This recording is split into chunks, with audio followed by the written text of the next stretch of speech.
तर मित्रांनो, एक उंदीर असतो. तो त्याच्या बिळातून बाहेर पडत नसतो.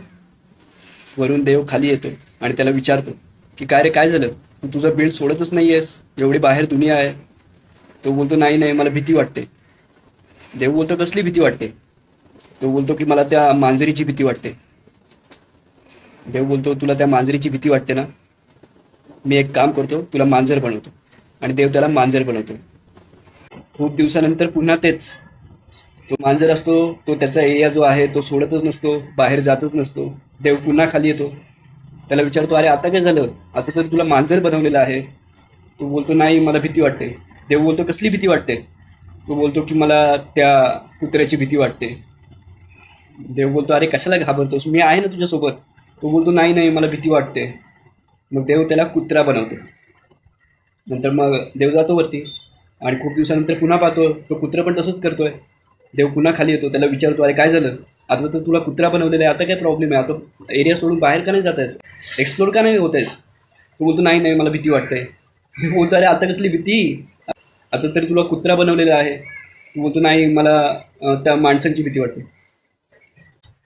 देव बोलतो, ठीक आहे, मी एक काम करतो, तुला माणूस बनवतो. आणि देव त्याला माणूस बनवून वरती जातो. नंतर मग खूप दिवसानंतर पुन्हा तेच.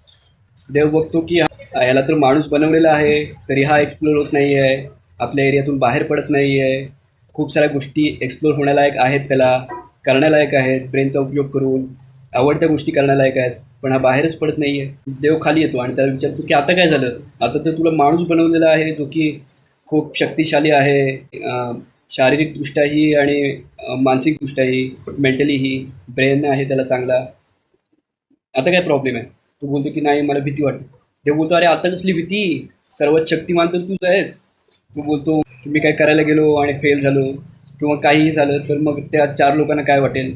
मला त्याची भीती वाटते. देव विचार करतो. बरं. आणि देव त्याला उंदीर बनवतो पुन्हा. तो बोलतो की अरे, मला आता तर माणूस बनवलेला, आता काय झालं?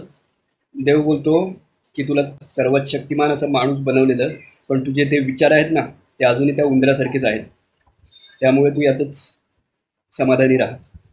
तर मॉरल ऑफ दी स्टोरी मित्रांनो हीच आहे की असं म्हटलं जातं की 84 लक्ष योनी गेल्यानंतर माणसाचा जन्म मिळालेला आहे. सर्वात शक्तिशाली असा ब्रेन आपल्याला मिळालेला आहे. तर या ब्रेन थ्रू आपल्याला जेवढं एक्सप्लोर होता येईल तेवढं एक्सप्लोर होण्याचा प्रयत्न करा. ज्या ज्या आपल्या आवडत्या गोष्टी आहेत त्या करण्याचा प्रयत्न करा. फक्त त्या रेग्युलर रहाडगाण्यामध्ये अडकून बसू नका. That's it. आय होप की व्हिडिओ आवडली असेल. आवडली तर लाईक, शेअर अँड सबस्क्राईब करा. थँक्यू.